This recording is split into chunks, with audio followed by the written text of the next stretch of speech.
So the downside to having aluminum hood is your magnetized shop light doesn't magnetize to the freaking hood. That's okay. I think I've got a drop light somewhere. We'll go old school. But it's okay, because I found a light. But where did I put it? Put it right there. Cool. All right. So let me give you a little heads up here of what's been going on. So here's what's been going on.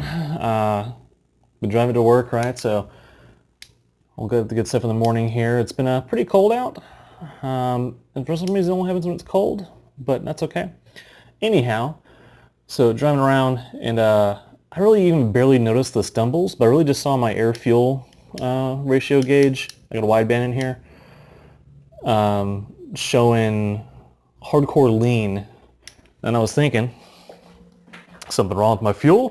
What the hell's going on? I have no idea. Because you look at a wideband gauge and you think, hey, that's showing what my air-fuel ratio is. That's definitely not the right spark plug socket for that. Helps to have the right one. So I have no idea what's going on, right? So, oh, that's way better. Yep, we're in there. Sweet. Yeah. So basically, she's showing hardcore lean, so I don't know if it's like a fuel problem, what's going on, right? Also noticed a loss of power. And then I was thinking, a misfire is a misfire basically, and they all look the same on a wideband, so it always shows lean. So I'm hoping it's just a misfire, not a major fuel issue. And what's the easiest thing to check when you have a misfire? The plugs you haven't checked since you got the car 2 summers ago. So a little over a year and a half. Just kidding, that plug's still in there. Let's try that again. Come on. There we go. That guy is pretty well ground down. We're going to check what the gap is, though. Actually, I have no idea what the gap's supposed to be. Is it on here? So I have no idea what the gap's supposed to be. Well, let's check this and see if it's something ridiculous. Alright, so got my handy dandy cheapo gap gauge here. Check this guy. So she's rocking about 43. It's probably a little smaller than that. The tip's also gone on this guy. It's a nice oil on there too. Hell, I got new plugs somewhere. While we're at it, let's just change the damn plugs, see what happens. What's happening? So I got these. Originally I was going to, there's the number for them. I was originally going to do my brother-in-law's Hyundai Elantra, a little tune-up there. But then that thing basically ate itself. So I got some spark plugs laying around now. We'll see what happens. I have no idea what they're gapped to either. But I'm thinking 43 might be too much on that one. I'm thinking 40 all around. I don't know. I should probably look it up. Oh, that's an actual fine point, man. That's a whole new world there. What are these gapped to initially? About 35? Yeah. So I might just go 35 on there. Crush washer looks good. It's brand new. It better look good. So, all right. Screw it, man. We'll give it a shot. See what happens here. Pop that off. Throw that in there. Put that guy in there. And away we go. So whenever you're doing spark plugs on any car, really, careful not to cross-thread stuff. Definitely would not put an impact or a drill in this guy, right? Just a bad idea. So I like to just run it through by hand until I feel some resistance there. So now it's probably on that, or close to that crush washer. Yeah, it's probably on the crush washer now. Then, oops, I'm going to go tighten. And I basically go until it bottoms out. Once you crush it, crush washer right about there. And then I'll go about a quarter turn further. Ta-da! Just to get that crush washer just nice and sealed there. Also, good idea, some dielectric grease, right? Cap's busted on this guy, but that's okay. Either way, we'll put a blob in there. Bloop. And then pop that guy back down. Seat it onto the new one. Back in this little clamp there. Alright, so that was cylinder 1. Now we'll pull off 2. So the Misfire had wasn't so hardcore that, like, you know, the car didn't die or anything like that, so nothing too major. So I'm not anticipating all the spark plugs being shot. I'm really hoping to find like one spark plug that's at, like, you know, 50,000, something kind of on the edge of what this ignition system can kind of handle. Pulling this guy out. Kind of looks very similar there. Maybe not quite as bad. Read that guy. That's about 45. Oh, actually a bit worse. Okay. So the other one was gapped to 35. I bet you this one is too. Yep, 35. Cool.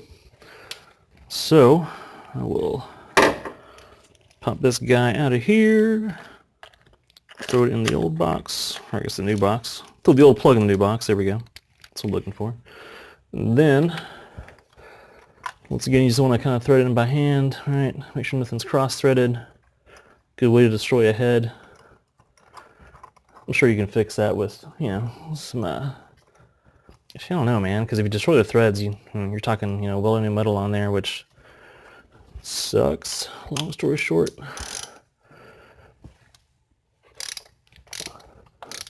Crush washers down, quarter turn-ish.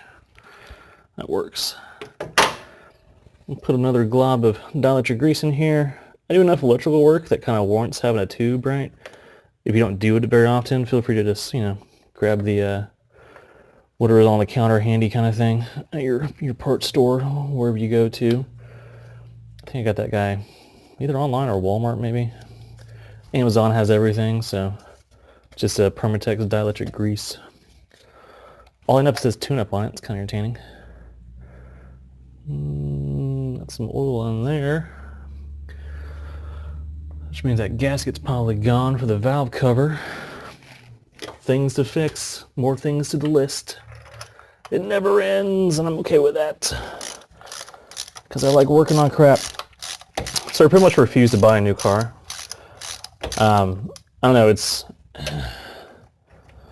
okay, like it's probably a money thing, honestly, right? So call me cheap, whatever you want to, it's cool.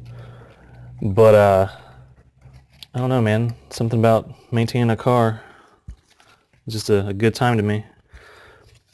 For instance, spark plug number 3. What are you sitting at? You're sitting at 40. You're the best one so far, dude. You're still getting replaced, though. Still getting replaced. And once again, for the 3rd time, you want to start off threading it by hand. So you might be asking yourself why you're watching this right now. That's okay. Sometimes I wonder why I'm doing this, because to me right now, I'm just some dude in my garage talking to myself. As entertaining as that may sound to some people, it's really kind of weird, man. Alright, so dielectric grease in the boot. Spark plug boots. I don't really sure that's called a boot or not, but today I'm calling it a boot, damn it. Kind of warm in the back of the head, much more noticeable in the front. These do have a weird cooling issue with them. I think the 1.6 has it. So that guy looks about the same. So maybe the worst one was spark plug number 1, I don't know. Let's see here.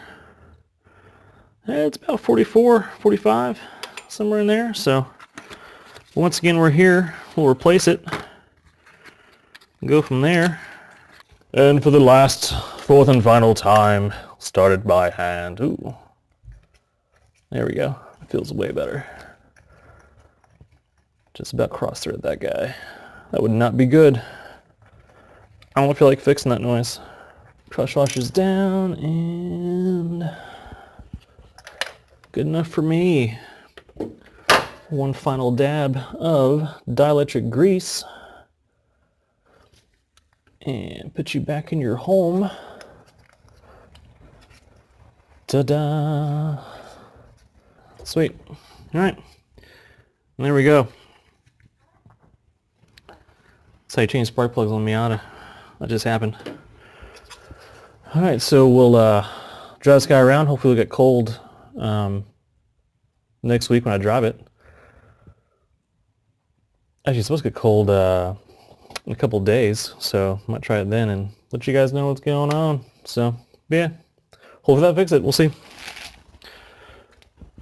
And as usual, thanks for watching. Have a fantastic day. It's been real. It's been fun.